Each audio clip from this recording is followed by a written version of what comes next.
میخوام یه رازی رو بهتون بگم. این چیزکیک دلبر و خوشمزه پودر ژلاتین نمیخواد. راحت و بی دردسر. بریم که با هم درستش کنیم. هر ژله‌ای که دوست دارید با هر طعمی رو با 2 لیوان آب جوش بنماری کنین تا حسابی شفاف بشه. حالا یه بسته پودر ژله آلوورا رو با نصف لیوان آب جوش بنماری کنین و بذارین کنار. بیسکویتمون رو حسابی پودر میکنیم، با کره و 2 قاشق شیر مخلوط میکنیم، کنار میگذاریم.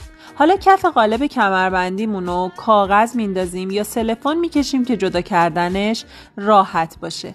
حسابی لایه بیسکویتیمون رو با یه وسیله‌ای مثل ته لیوان یا گوشتکوب پرس میکنیم. یه نیم ساعت میذاریم یخچال.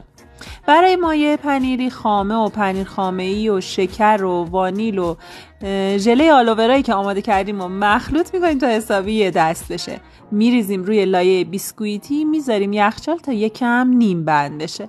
حالا هر میوه‌ای که دوست دارین که با ژله‌ای که دارین همخونی داشته باشه رو روی دسر میچینیم.